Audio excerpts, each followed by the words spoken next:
धनबाद में पहली बार ऐसा स्टील फर्नीचर जो दिखने में भी रॉयल और मजबूती में भी दमदार।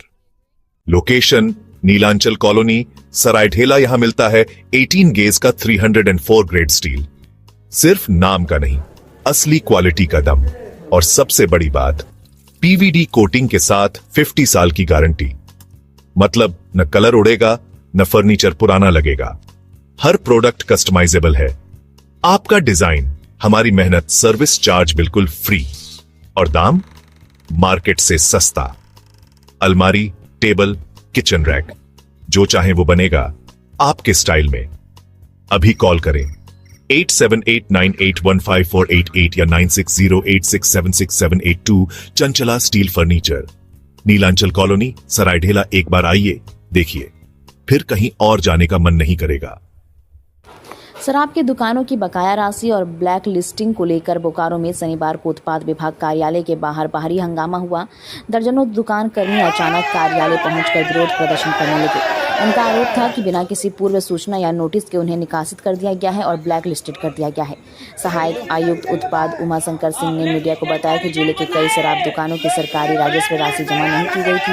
इससे सरकार को भारी आर्थिक क्षति हुई है। उन्होंने कहा कि ऐसे सभी दुकानों के स्टाफ को तत्काल हटाने का निर्णय लिया गया है। विभाग का स्पष्ट संकल्प है कि जहां भी बकाया राशि होगी वहां जिम्मेदार कर्मियों को ब्लैकलिस्ट कर कार्रवाई की जाएगी।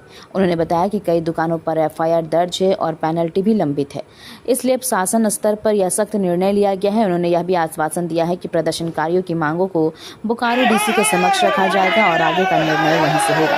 वहीं निकासित दुकान कर्मियों का कहना है कि वो पिछले 10 वर्षों से कार्यरत हैं और उन्हें बिना किसी नोटिस के हटाया गया है, जो सरासर अन्याय है। उनका कहना है कि यदि उन्हें कारण नहीं बताया गया तो वो आंदोलन को चरणबद्ध रूप से आगे बढ़ाएंगे। जो शराब के कर्मी थे वो आए थे हमारे पास नियोजन के लिए, क्योंकि विगत 10-12 महीने से वो काम कर रहा था।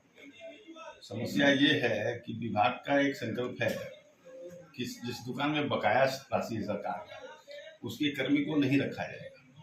तो इन लोगों से मेरी बात हुई, सरकार का संकल्प बताया गया, तो ये लोग तैयार हुए कि ठीक है भाई इसमें। लेकिन हमने कहा कि ठीक है, हम आगे उपायुक्त महोदय के यहाँ हम अपना आप लोगों का पक्ष रख देंगे। जो निर्णय होगा तो उस स्तरीय निर्णय है। और जो मेरा काम है सही सब बातों को रख देना, हम सब बातों को रख देंगे उपायुक्त के माध्यम से। और आगे देखिए विभाग क्या निर्णय करती है। अच्छा, क्या रीजन रहा है सर जो कि कंपनी सारी लोग 10-10 साल तक इसमें रहे हैं, लेकिन इसको ब्लैक लिस्टेड कर? यही है कि कंपनी जितने काम की है, उसमें सरकारी राशि पूरा जमा नहीं हुआ। बात समझ गए? शराब दुकानों की जो बिक्री की राशि है पूरा जमा नहीं हुआ। जमा नहीं होने के चलते सरकार को बहुत क्षति हुई। जब हुई राजस्व को, तो इसका रेमेडी उपाय निकालना था।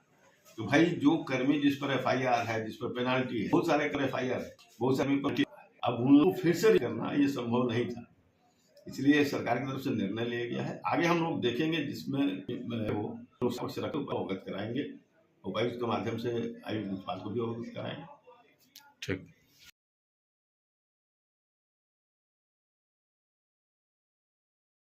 कारण नहीं बताया गया और जो भी दुकान से पैसा शॉर्ट होता था तो ये कंपनी लेकर के जाती थी और दुकान अगले दिन मिलाती थी और बोलती थी इतना शॉर्ट है तुमको भरना है। कंपनी पैसा उठा करके लेकर के जाती थी दुकान से, और प्लस 3% भी कंपनी लिवाती थी कि 3% लिया जाए, शराब से अधिक 10 रुपया 20 रुपया लिया जाए। और वो हम लोग गाली बात सुन के भी लेते थे, और लेने के बाद कंपनी सुबह आके 3% जितना सेल रहता था उतना का 3% जोड़ के लेके चले जाती थी।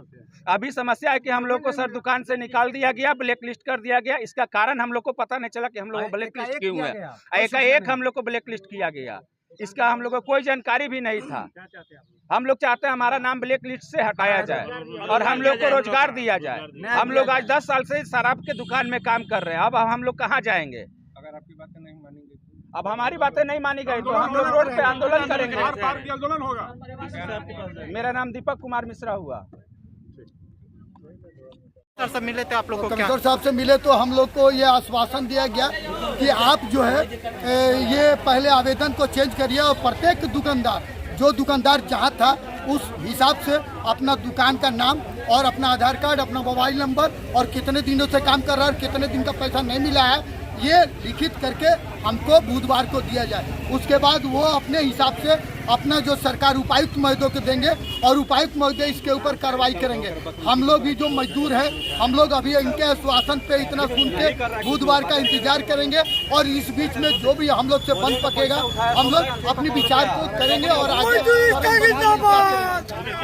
हम लोग तो तरफ पूरा बेरोजगारी का मार है और यहाँ देख सकते हैं, हमको लगता है मोटा मोटी सब युवा हैं, सभी युवा हैं और बिना कारण बताए ये लोग पिछले 10 वर्षों से सेवा दे रहे हैं। तमाम शराब की जो दुकानें हैं उसमें ये लोग पिछले 10 वर्ष से सेवा दे रहे हैं और अचानक ऐसा क्या प्रलय आ गया, कौन सी ऐसी मजबूरी आ गई कि इन तमाम लोगों को जिनका 10 वर्षों से इन्होंने सेवा दिया है, इनका बाल बच्चा और परिवार सबका समेकित है और ऐसा कौन सा इन लोगों को प्रेशर आ गया विभाग को कि सबको ब्लैकलिस्ट कर दिया। कारण बताए सबसे पहले ब्लैकलिस्ट का कि ये लोग चोरी किए, कि ये लोग मतलब क्या किए, क्या 2 नंबर किए कि इन लोगों को ब्लैकलिस्ट किया गया। और दूसरा 10 वर्ष से जब भी कर्मचारी लोग काम कर रहे थे तो अचानक कौन सा ऐसा प्रलय आ गया कि इन लोग को बैठा दिया गया, ये समझ में नहीं आता है। इसी संदर्भ में आज हम लोग आए हैं उत्पाद एवं मद्य निषेध विभाग में पूरे लोकतांत्रिक प्रक्रिया से और हम ये कहना चाहते हैं यहाँ के जो सुपीरियर हैं कि आपसे आग्रह है इन तमाम लोगों के परिवारों का आवाज को सुने, बेरोजगार ना करें, हाय लगेगा। और आपसे आग्रह करते हैं कि अगर कोई बीच का रास्ता है तो बीच का रास्ता निकालिए।